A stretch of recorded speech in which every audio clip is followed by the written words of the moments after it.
Hello, buddy. Welcome back to the Tin Man's Quarter Channel.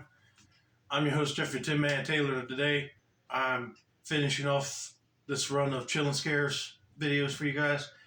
And the first one I'll be reacting to today is 5 most disturbing 4chan threads. So without further ado, I'm going to turn these lights off, move the camera up here for you guys, and let's get this reaction on the road and in the bag, shall we? Okay, here we go. Super8 Static. Just before midnight on the 4th of September 2022, a post went up on 4chan talking about a disturbing visual the OP's friends came across on TV. It read, "While talking with my friend, they sent a video of their TV, zooming in on a face surrounded by static. They're residing in a Super 8 hotel with channels 1 through 68, yet they found an unnamed channel 73. The top right corner of the video says Plus TV, which appears to be a now defunct Finnish broadcasting service. There's no sound, and the TV manufacturer is Samsung. They found other channels with static and no sound, but no others have the Face or Plus TV logo." Alongside this, the OP also shared a video of what their friend was seeing, and sure enough, it was exactly as they described. Oh yeah, that would be creepy, for sure. Change the channels at a hotel and all of a sudden you see a face popping through. I'll be worried. Must be a glitch in the station or there's a ghost coming through. A few minutes later, they also uploaded a picture of the channel guide for the hotel their friend was staying at. It listed 68 channels, providing that the very existence of the 73rd channel was an anomaly in and of itself. Naturally, this thread went viral within hours, with hundreds of users trying to figure out the answer to the mystery. A mystery that only deepened further when the friend that was staying at the hotel got directly involved with the conversation.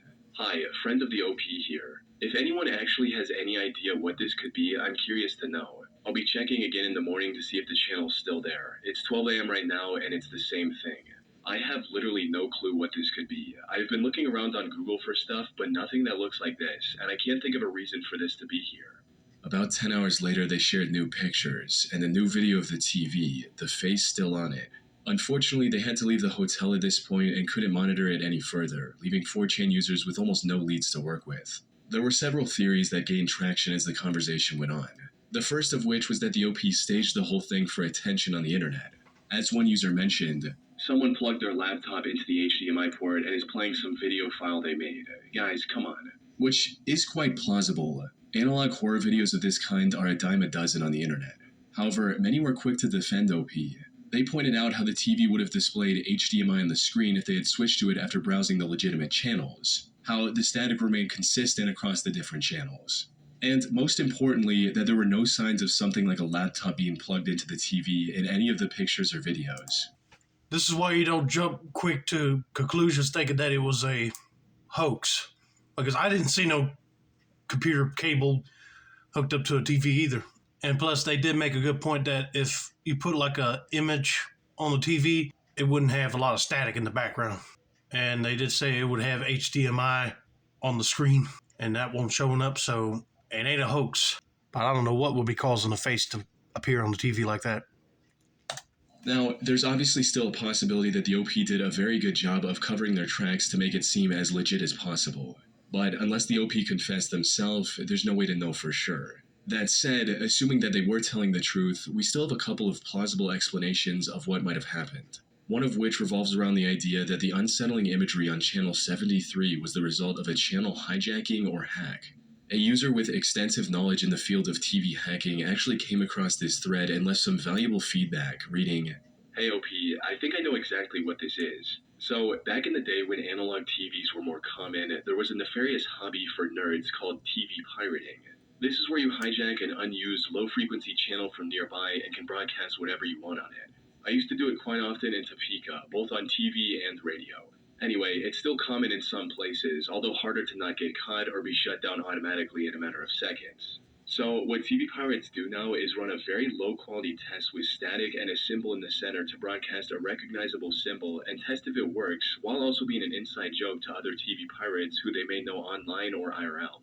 Put simply, someone else staying at the same Super 8 hotel likely hacked into their TV networking system and broadcasted this low-quality but still recognizable image for nothing but fun. This would also explain why there were more than 68 channels on the TV. Presumably, the hacker enabled them and then used one of them to conduct his experiment." That would make sense, but I would have been the one reporting to the manager about this, and they would probably see if they could get security to check who's hacking. I mean, I don't know. And if they did find that person, they'll be in a lot of trouble and probably get kicked out for doing that. But that's not cool, dude, if it was a TV hijacker prank. Since if they interrupted one of the normal channels, there was a higher chance that someone from the hotel staff would find out sooner and shut them down. Even the OP's friend, who witnessed the disturbing imagery firsthand, agreed that this was the most likely explanation. However, the TV hacker theory is a bit far-fetched for some, which is where an even more grounded explanation from a Reddit user comes in, stating, "I noticed that logo in the corner, and I'm starting to think it's legit. Hotels have their own modulators for their TV systems so they can combine stations from multiple sources, satellite, OTA, internal, etc., and assign the channels as they see fit. Modern ATSC or IP-based systems are fairly expensive, so it's still common to see cheaper places holding on to their old analog infrastructure like what we see in the video. Anyone that's old enough to remember the days of analog TV knows that it isn't an all-or-nothing affair like modern digital TV. An analog signal will gradually fade into the snow as the signal weakens. So I'm thinking the motel used to have more channels available in the past. Someone probably left the cable hooked up to the input for channel 73 with the other end unterminated.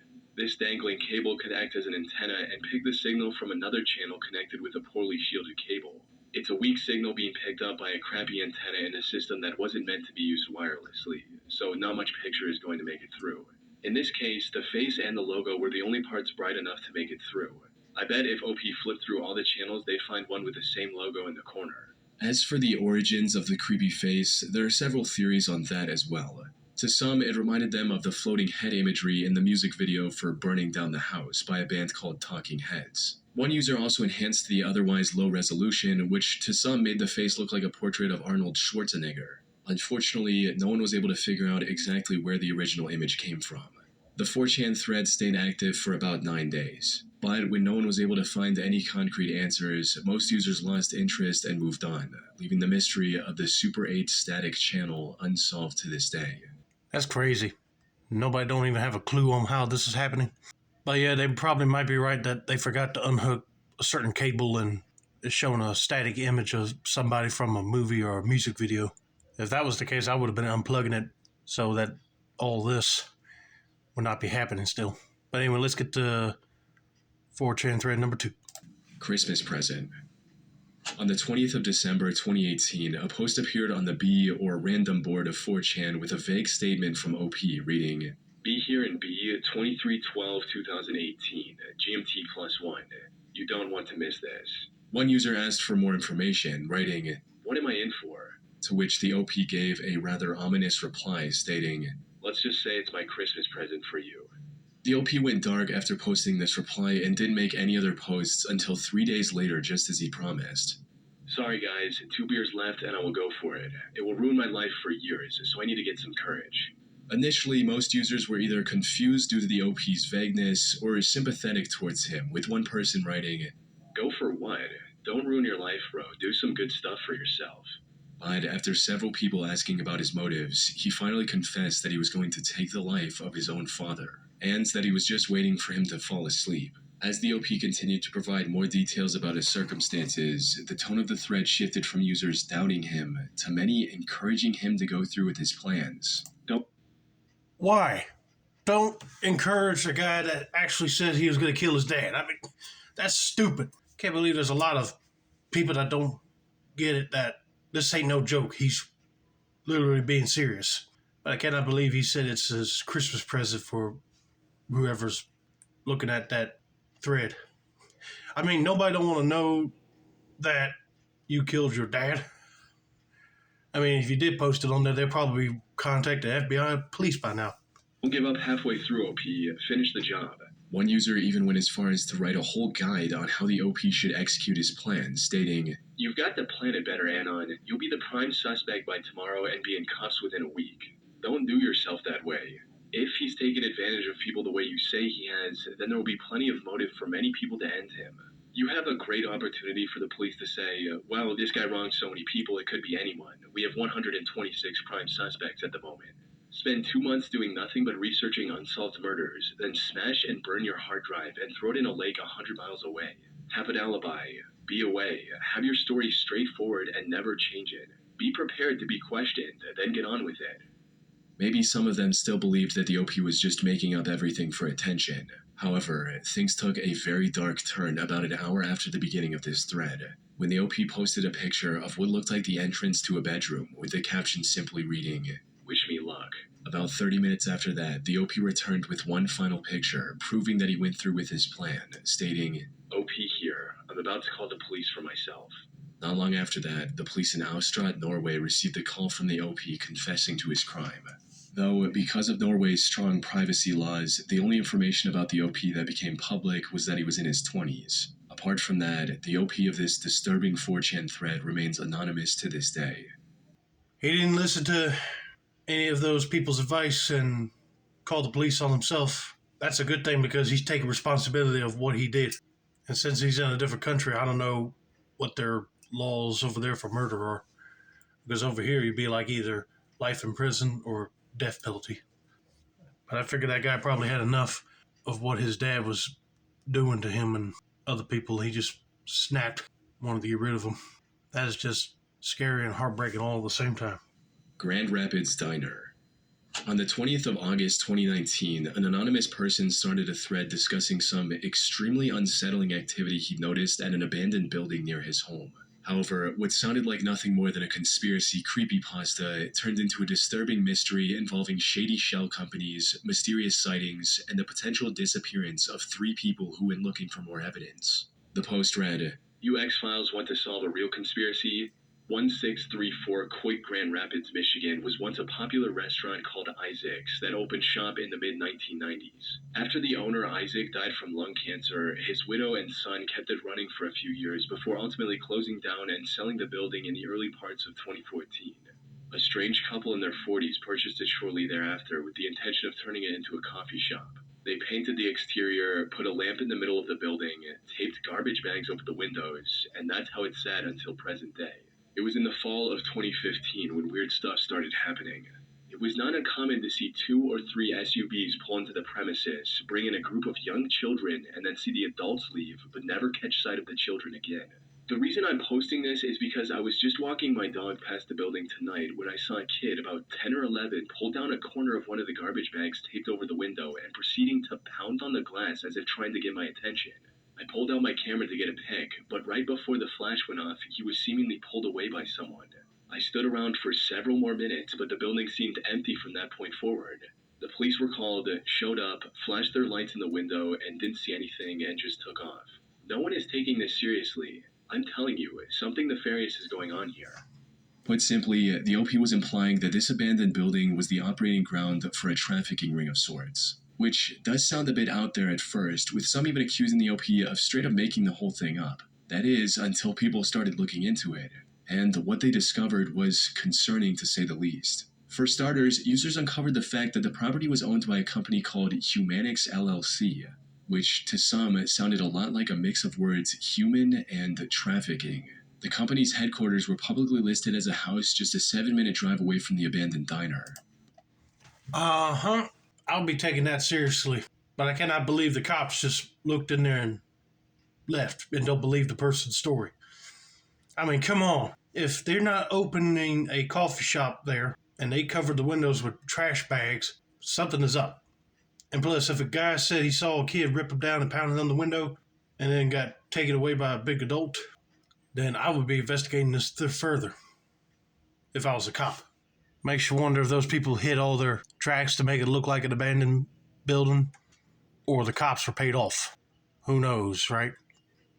And visiting the place on Google Street View from 2019 shows an SUV and a van parked outside, just like the OP claimed in his post. At one point, the Street View car also captured a handful of children in the house's yard, which some used as evidence of something shady going on.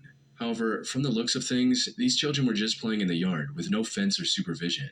So, if they were truly being trafficked, there was nothing stopping them from running away. But still, the evidence supporting OP's claims was continuing to pile up. Another strange thing about Humanix was that it had a reported yearly revenue of over $92,000, despite no one being able to find any information on where this revenue came from. As for the listed owner of Humanix, that turned out to be an IT professional named Ray. However, he didn't list anything about Humanix on his LinkedIn profile, which would make sense if he was truly using the company for illegal activities. Lastly, the photo OP uploaded with his original post also turned out to have a crucial piece of evidence. You see, in order to confirm the OP was actually the one who took this picture, other users made him post another picture with a timestamp. However, while the background of this new photo looks similar to the previous one at first glance, keen-eyed users noticed a shadow from behind the door was missing in the second photo, suggesting that there was someone hiding behind the door who later moved away. Likely the same person who in the OP story pulled the child away from the window. These discoveries, combined with some users from that area backing up OP's claims, made 4chan users extremely curious about what was going on, with a few deciding to take matters into their own hands and visit the area themselves. One user drove to the location and managed to stream their visit. And while the stream itself has since been deleted, a screen grab from it survived. It showed the interior of the place, which was a total mess. There was nothing there to suggest that the property had been under renovation for years by that point. Another user also visited the diner and streamed everything on Twitch. However, this stream introduced even more questions than it answered. For starters, at one point during the stream, we could clearly see handprints on the window, exactly where the OP claimed the child was banging earlier. The person streaming this location also ended the stream in a very disturbing fashion, where he heard something in the darkness, went to check on it, and then went offline. Okay, I thought I heard something back here. Oh no, don't do it. It might be the people that own the place and they don't want you filming anything. Probably gonna kill them. Or kidnap them. One, I don't know.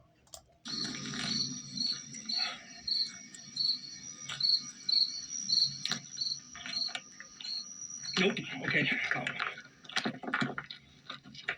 It's been over 6 years since then, and this user has never streamed on Twitch again, almost as if he disappeared that night, which unfortunately seems to be a trend with this mystery. Both the OP and the person who streamed the interior first have also disappeared from the internet, and supposedly no one has heard anything from them ever since. So, what's going on here? Was this abandoned diner actually connected to a trafficking business? Well, given everything we've seen, that's not out of the realm of possibility. The place even had a spacious basement with plenty of space for nefarious activities. One of the main arguments against this theory is that the building is surrounded by homes on all sides, so surely someone in the neighborhood might have reported some suspicious activity. However, something that goes against this assumption is the fact that the Grand Rapids area has 10 times the national average of people on the sex offender registry. Uh-huh. If there's a lot of people that are on the registry and they're living nearby, they probably want to help them people cover up any tracks of human trafficking. So they won't say nothing. But I cannot believe that after this guy that went up there to stream and the original person that posted the whole story vanished. But I had a feeling that those people running that place probably grabbed onto him and got rid of him just so they wouldn't report what they see. So, if this business was actually what the OP insinuated, there would be no shortage of customers nearby. Though, one part of the story that we haven't talked about yet is the second address linked to Humanix. It corresponds to a massive house about 20 minutes away from the shady diner. Looking up the residence of this home leads to a couple named Sam and Leah, who could be the couple the OP mentioned in his post. Something notable about Sam and Leah, however, is that they were the foster parents of up to 8 kids at the time, which explains the many kids of similar age playing in the yard of their other property. And given how rigorous the foster system is in the US, it would not be easy for them to traffic the children they adopted without anyone noticing. Now, a potential explanation for all of this is that the OP saw the couple in the area once with their foster children and made up the rest of the story for attention online. But while this explains some parts of the mystery, there are still many questions left unanswered. For instance, how was Humanix making so much money without providing any product or service? Why would Sam and Leah take their foster children to an under-renovation building in the first place? And why did the 3 people investigating this mystery completely disappear from the internet without a trace? Unfortunately, it's been over 6 years since the original post went up.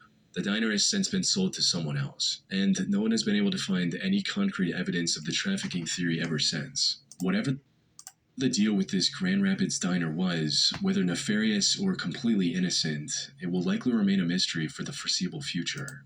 Yeah, I can see that being a possible theory.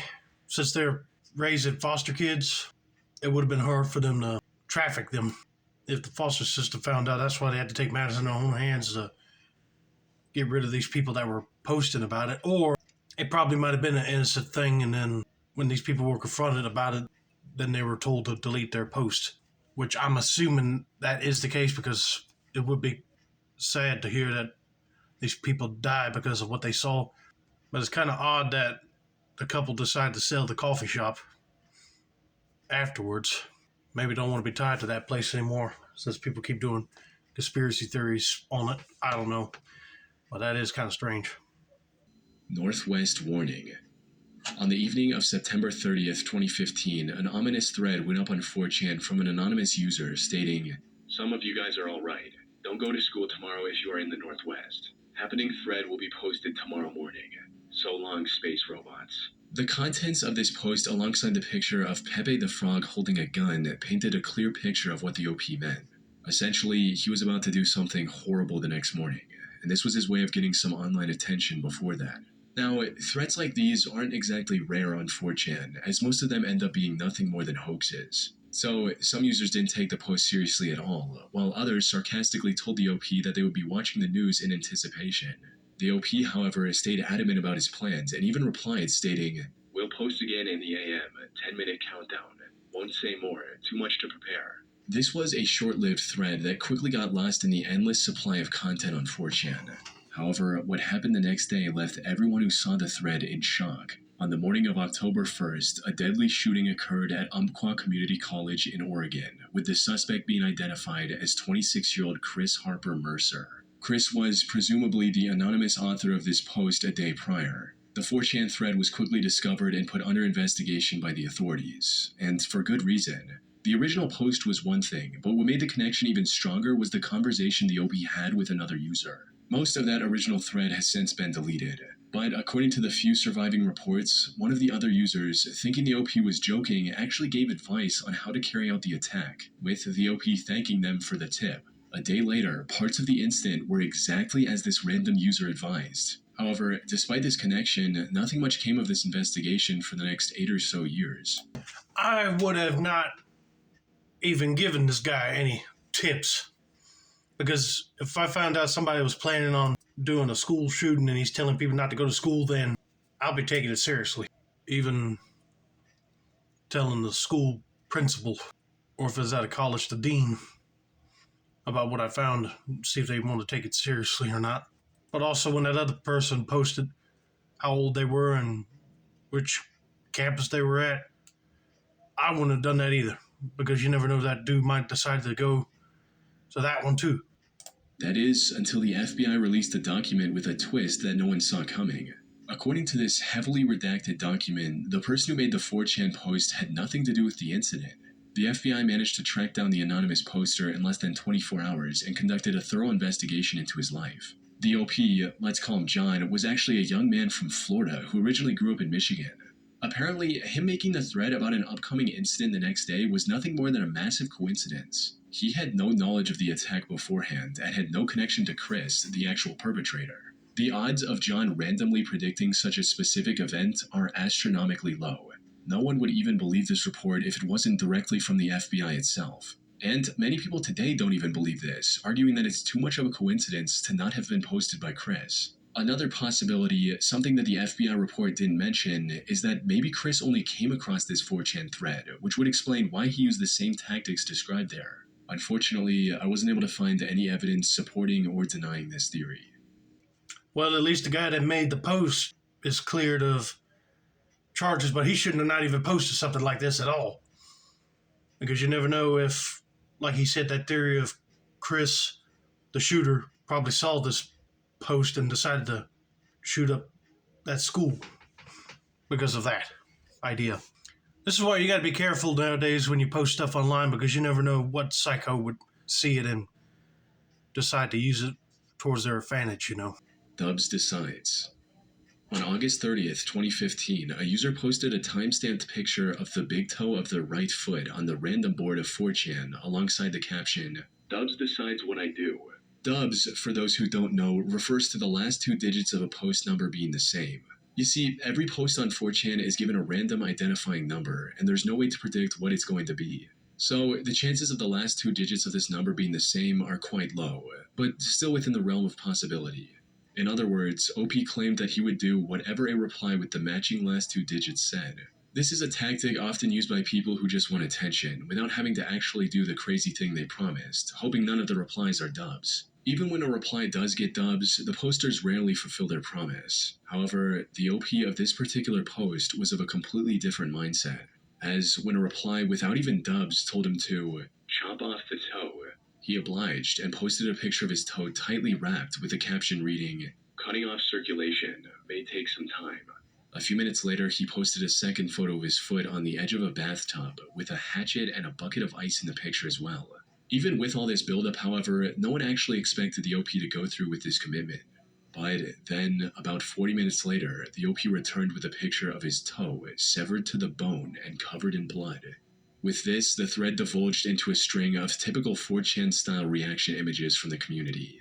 As for the OP, he completely disappeared from the thread and didn't post any further updates. Now, it's possible he used the bucket of ice to preserve the severed part to hopefully get it reattached at the hospital. But even then, promising something this horrific and actually going through with it hinted at the possibility of the OP being deeply mentally ill. That's one of the only explanations for why anyone would willingly do such a thing. Now, I have seen some claims that the final image was a convincing Photoshop job or special effects. However, while I can't show the image on YouTube, the injury and the blood is way too realistic looking to be fake, especially for 2015 standards. I cannot believe someone told that person to chop his own toe off. Golly. I don't know why people would do that. Unless Chilling Scare said it was a person that was mentally disturbed. If I was the parent of that person, I would have been taking them to a mental place after their toes been sewed on. But anyway, I hope you guys enjoyed this video. Don't forget to like, subscribe, turn on post notifications for more Chilling Scares reactions like this. This has been another successful installment of the Tin Man's Quarter Channel. I'm your host, Jeffrey Tin Man Taylor, and I said that's a wrap, and have a nice day, y'all.